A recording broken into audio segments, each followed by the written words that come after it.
Hello मेरे प्यारे बच्चों, कैसे हैं आप सब? आई होप आप सब बहुत अच्छे, बहुत बढ़िया होंगे। और यहाँ पर वाई सी टी यानी कि यूथ कंपटीशन टाइम्स के यूपी बोर्ड चैनल पर आप सभी का स्वागत है। और यहाँ पे एक हिंदी का सबसे महत्वपूर्ण वाला बेटा ऐसे लेकर आए हैं, बोले तो निबंध लेखन। और ये निबंध है हमारे पेपर में आता है बेटा, हर साल आता है। ऐसा कोई ईयर नहीं था जिस बार आपके यूपी बोर्ड में आया नहीं। तो प्लीज यार आप इसे क्या करेंगे, तैयार कर लेंगे, याद कर लेंगे, क्योंकि ये बहुत इंपॉर्टेंट मतलब रिपीटेड है, बार बार आने वाला है सर जी। तो ये हमारा जो निबंध लेखन है वो कितने नंबर का आता है, तो आपको बेटा बता दें, आपका 9 अंकों का आता है पेपर में। कितने नंबर का आता है? 9 नंबर का आता है। जरा सोचिए, 9 नंबर। आपका अगर देखे तो 70 नंबर का भैया पेपर ही होता है। 70 में से 9 नंबर यही दिला देगा। मतलब अगर बात करेंगे हम, 60 नंबर सब कुछ ले लूं, लेकिन 10 नंबर आपका पूरा पूरा ये निबंध ही दिला देगा। बहुत इंपॉर्टेंट है। और निबंध जो है ना, आपको अपनी भाषा में लिखना है, आपको अपने से सोच सोच कर लिखना है। ऐसा नहीं कि जो सर बताया गया है उसी को रटे जाए, नहीं। जैसे कि हम कहीं पर जाते हैं घूमने के लिए, और जब वहां पे से घूम के आते हैं तो अपने मित्र को हम लोग समझाते हैं ना कि यार हम वहां पे गए थे, वहां पे ये सारी चीजें थी, वहां पे ये चीजें हुई थी। यही बार बार बताते हैं ना उनको, कि वर्णन करते हैं कि भाई साहब ऐसे ऐसी चीजें हुई थी, एक नहीं 2 3 दिन लगातार बताएंगे, हम घूमने गए थे ये वो, सभी से बताएंगे। तो आप वर्णन अच्छा करते हैं, तो बस वही जो सोच रहे हैं ना, उसी को लिखते चले जाइएगा। जैसे मान लीजिए अगर हम बोल दे कि किसी धार्मिक स्थल का आप लोग, पर्यटन का आप लोग क्या करना है, उल्लेख कीजिए। तो कोई भी धार्मिक स्थल हो सकता है, आप जिस धर्म से बिलोंग करते हो, हिंदू मुस्लिम सिख ईसाई, आपके सबका विशेष एक स्थान होता है, धर्म होता है।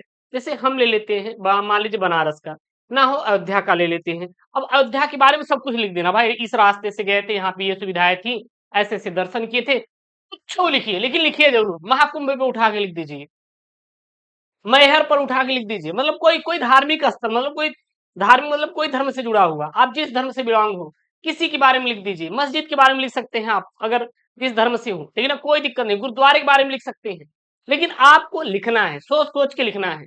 उसके बाद देखिए बेटा, फुल मार्क्स मिलेगा आप, इसकी क्या है, मेरी गारंटी है। और आपके बोर्ड एग्जाम 2025 में आया हुआ है, और आज हम लोग जो करने जा रहे हैं वो करने जा रहे हैं, मतलब मैं आपको एक सेंस बता रहा हूँ करने का तरीका, वो हम लोग यहाँ पे करने जा रहे हैं। जलवायु परिवर्तन, किसका बेटा? जलवायु परिवर्तन और मानव पर प्रभाव। मतलब जो जलवायु है, जब इसका परिवर्तन होता है तो क्या क्या मानव पर प्रभाव पड़ते हैं। जैसे मान लीजिए, जलवायु परिवर्तन का मतलब है कि जब गर्मी से ठंडी आती है, तो आप देखेंगे कि पहले आप बढ़िया एकदम कहीं पर सो जाते थे, लेकिन जब ठंडी आने लगती है तो आपको चद्दर की जरूरत पड़ती है, धीरे धीरे कंबल की जरूरत पड़ती है, अलाव जलाने की जरूरत पड़ती है, मतलब कि आग के सामने बैठने की जरूरत पड़ती है, क्योंकि आपको गर्मी मिले और आप ठंडी को सह पाए। जब हमारा बरसात आता है तो बहुत सारी चीजें आती हैं, बीमारियां भी आती हैं। कहीं ना कहीं हमारे खेतों के लिए बहुत जरूरी है, किसानों के लिए बहुत जरूरी है बरसात, लेकिन उसके कहीं ना कहीं क्या है, हानियां भी हैं। जैसे हर जगह गंदगी हो जाती है, कीचड़ हो जाते हैं, स्कूल नहीं जा पाते आप लोग टाइम से, और मच्छर उपजते हैं, जिससे डेंगू मलेरिया तमाम प्रकार की बीमारियां भी आती हैं। कहीं ना कहीं किसी चीज के बेटा लाभ है तो हानि भी होती है। तो बस इसी चीज को आपको लिखना है, एक्सप्लेन करना है, और कुछ भी नहीं करना है। जैसे अगर मानव पे प्रभाव क्या क्या पड़ेगा, अरे भैया जब हमारा बरसात आता है तो आप देखते हैं कि बाढ़ आ जाता है, जिससे हजारों आदमियों की क्या हो जाती है, मृत्यु हो जाती है। कई कई गांव बह जाते हैं, डैम टूट जाते हैं, लाखों करोड़ों का नुकसान हो जाता है। तो ये सारी चीजें आप लिख दीजिएगा, कोई दिक्कत नहीं है। किसान, आप देखें जो किसान की फसल होते हैं वो डूब जाती हैं। तो यही सब का वर्णन करना है। अलग से बेटा कुछ करने की जरूरत नहीं है कि आप सोच रहे हैं सर अलग से करना, नहीं, अलग से नहीं करना। जो आप सोच रहे हैं इसी को बेटा ला के एक्सप्लेन कर देना, और आपको कुछ भी अलग से सोचने की करने की जरूरत नहीं है।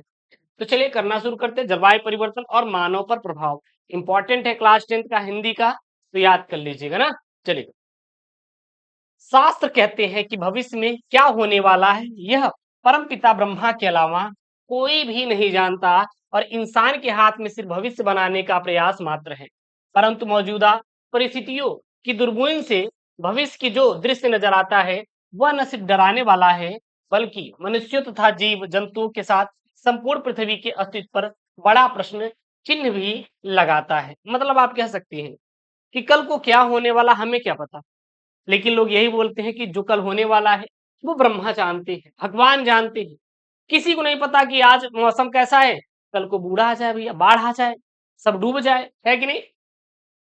चारों तरफ उगलता वातावरण, प्रतिकूल परिस्थितियों एवं अपने अस्तित्व की लड़ाई लड़ती हमारी आने वाली पीढ़ियां साफ नजर आती हैं। संभव है कल क्या होने वाला है मनुष्य इससे बेखबर हो, परंतु ये नजारे वास्तविक भविष्य की रूपरेखा प्रस्तुत करती हैं। आज हम प्रकृति के साथ जिस प्रकार खिलवाड़ कर रहे हैं, भविष्य में यह दृश्य उसका संभावित क्या होगा, परिणाम होगा। आप देखेंगे कि हमें जो है लगाना चाहिए पेड़ पौधे, लेकिन हम लोग लगा रहे हैं क्या? सर नहीं लगा रहे हैं। लगाने छोड़िए, कटाई पर तुले भाई, काटे जा रहे हैं, काट देंगे पूरा पेड़, है कि नहीं? वस्तुतः जलवायु परिवर्तन का अभिप्राय मौसमी प्रतिरूप में लंबे समय तक होने वाले परिवर्तन से है। पृथ्वी की जलवायु गतिशील है, जो प्रगति चक्र के अनुसार सदैव बदलती रहती है। अर्थात जलवायु परिवर्तन एक सतत प्राकृतिक प्रक्रिया है, किंतु मानवीय गतिविधियों द्वारा जलवायु परिवर्तन की दर में आई वृद्धि चिंता का विषय है। जलवायु में हो रहे परिवर्तन के कारण दो भागों यथा प्राकृतिक मानवीय कारणों में विभाजित किया जा सकता है, किंतु जलवायु परिवर्तन का मुख्य कारण मानवीय गतिविधियों ही है। जलवायु औद्योगिक क्रांति के बाद यानी पश्चात मतलब बाद मनुष्य ने प्राकृतिक संसाधनों का अत्यधिक दोहन किया और परिणाम स्वरूप प्रदूषण, ग्लोबल वार्मिंग, पर्यावरण में ह्रास जैसी समस्याएं उत्पन्न की। मतलब जब औद्योगिक क्रांति हुई, औद्योगिक क्रांति मतलब कि उद्योगों में विस्तार किया गया, तो कहीं ना कहीं अगर हमें उद्योग लगाना है बेटा, तो जंगलों की कटाई करनी पड़ती है, लैंड का हमें एक्वायर करना पड़ता है। मतलब कि बहुत बहुत बहुत बड़ी जगह में किसी कंपनी को बैठाया जाता है, और जब बड़ी जगह में किसी कंपनी को बैठाया जाता है, जाहिर सी बात है वहां पे क्या चाहिए, जगह चाहिए। अब गांव में तो बैठा नहीं सकते, क्यों? क्योंकि वहां पे घर है, शहर में भी नहीं लगा सकते। तो इसके लिए क्या होता है कि सरकार से परमिशन ली जाती है खुले जंगलों की, क्योंकि जंगल ही एक ऐसा होता है जगह जहां पर कोई नहीं रहता और मनुष्य को तो हटा नहीं सकते। सबसे सिंपल काम क्या होता है भाई, पेड़ों को काट दो, काट काट के पूरा बर्बाद कर दीजिए। ना सही से जलवायु परिवर्तन हो पाता है और ना सही से चीजों की मैनेजमेंट हो पाती है। आज आखिरकार गर्मी क्यों है? क्योंकि भाई साहब पेड़ नहीं है ना। क्योंकि जो पेड़ होते हैं वह क्या करते हैं, सूर्य से आने वाली गर्मियों को लेते हैं, उसका यूज करते हैं, प्रकाश संश्लेषण की क्रिया करते हैं और भोजन बनाते हैं। वही हमारे द्वारा निकाला गया CO2 को क्या करते हैं, ग्रहण करते हैं और हमें क्या देते हैं, ऑक्सीजन देते हैं। जब पेड़ रहेंगे नहीं तो CO2 कौन ग्रहण करेगा? और जब CO2 लेंगे नहीं तो भैया आपको ऑक्सीजन कौन देगा? पड़ोसी देगा क्या है? बताइए। तो ये सारी चीजें हैं। आगे लिखेंगे जलवायु परिवर्तन के कारकों में जहां प्राकृतिक गतिविधियों के अंतर्गत भूकंप, जल ज्वालामुखी उद्भेदन, सौर विकिरण में भिन्नता, महाद्वीपीय संवहन इत्यादि को शामिल किया जाता है, वहीं मानव जनित कारकों में भूमि उपयोग में परिवर्तन, नगरीकरण, औद्योगिकीकरण, वनोन्मूलन, अनियंत्रित खनन, जनसंख्या वृद्धि तथा इसके कारण खाद्यान्न संकट भी समस्या की समाधान के लिए कीटनाशकों और उर्वरकों की अत्यधिक प्रयोग इत्यादि को शामिल किया जाता है। इंटरगार्मेंटल पैनल ऑन क्लाइमेट चेंज यानी कि IPCC सहित अनेक वैश्विक संस्थाओं की रिपोर्टों ने जलवायु परिवर्तन की पुष्टि की है। हाल ही में IPCC ने अपनी छठी आकलन रिपोर्ट का पहला भाग climate change 2021 the physical science basic शीर्षक से जारी किया, जिसके अनुसार पृथ्वी का औसत तापमान अगले 20 वर्षों तक यानी 2024 में पूर्व औद्योगिक स्तरों में 1.5 डिग्री सेल्सियस और उत्सर्जन में तीव्र कमी के बिना सर्दी के मध्य 2 डिग्री सेल्सियस को पार कर जाएगा। आगे लिखेंगे हम लोग इसमें कि ध्यानतव्य है कि जलवायु परिवर्तन किसी अचानक आए विपदा की भांति प्रभावी न होकर धीरे धीरे पृथ्वी और यहाँ पर रहने वाले जीवों के लिए प्रत्यक्ष और अप्रत्यक्ष रूप से अनेक समस्याओं को जन्म देता है। जलवायु परिवर्तन का जैव विविधता, मानव संसाधन, प्राकृतिक वातावरण, सशक्त विकास, आर्थिक समृद्धि, मनुष्य के स्वास्थ्य इत्यादि पर प्रतिकूल प्रभाव डालता है। जलवायु परिवर्तन के कारण ग्लेशियरों के पिघलने से समुद्री जल स्तर में वृद्धि होगी, जिससे ध्रुवीय क्षेत्र में जीवन पूरी तरह समाप्त हो जाएगा और कई द्वीपीय देश डूबने के कगार पर पहुंच जाएंगे। वातावरण के लगातार बदलने रहने से पेड़ों की कई प्रजातियां विलुप्त होने के कगार पर पहुंच जाएंगी, जिससे जैव विविधता का ह्रास होगा और मानसून के प्रतिरूप में परिवर्तन होने के कारण बाढ़, सूखा जैसी घटनाओं की बारंबारता में वृद्धि देखने को मिलेगी। इससे उस क्षेत्र के निवासियों पर आजीविका का संकट उत्पन्न होगा।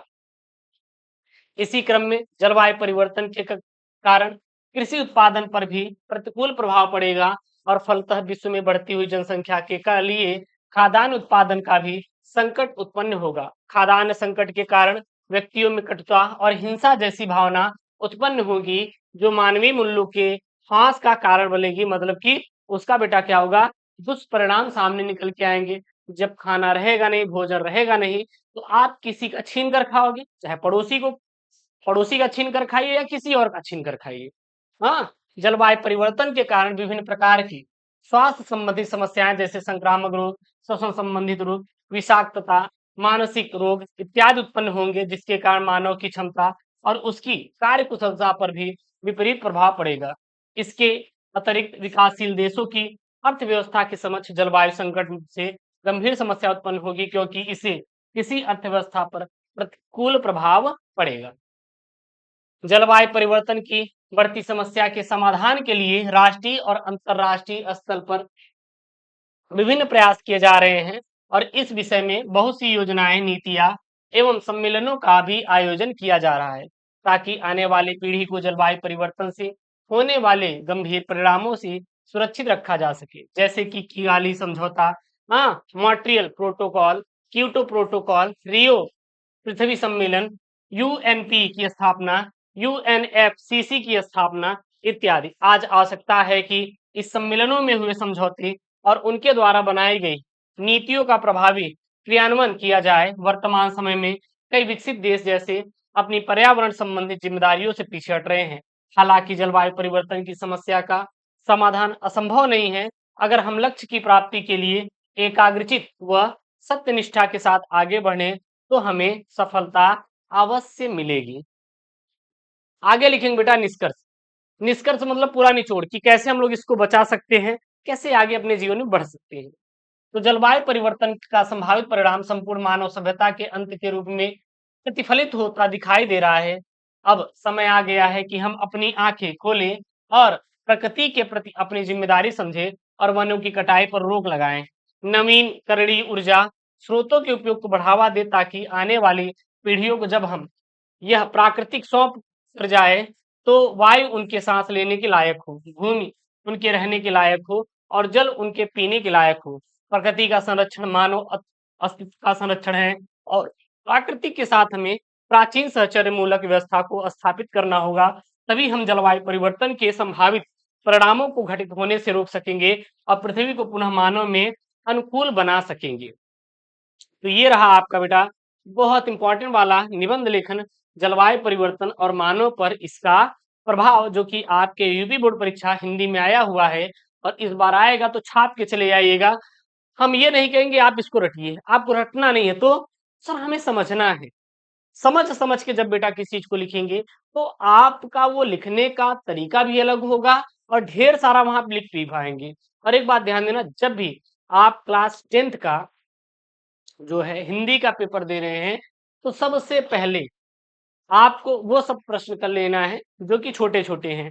लास्ट में टाइम निकाल लेना है लगभग कि 20 से 25 मिनट का और पूरा टाइम देना है निबंध पर। क्यों? क्योंकि भैया 9 नंबर का है। 3 घंटे का समय मिलेगा तो उसमें से जो 25 मिनट दीजिएगा, 20 से 25 मिनट, वो निबंध पर दीजिएगा, क्योंकि बहुत इंपॉर्टेंट वाला निबंध है। बाकी हम आपको सब कुछ पढ़ा रहे हैं अपने इस यूट्यूब पर, यूथ कंपटीशन टाइम पर। तो प्लीज़ यार चैनल को सब्सक्राइब करें, वीडियो को लाइक करें, अपने दोस्तों के साथ शेयर करें और हमसे ज़रूर जुड़ें। मिलते हैं नेक्स्ट वीडियो में दोस्तों। Thank you, Jai Hind, take care, bye bye, love you all.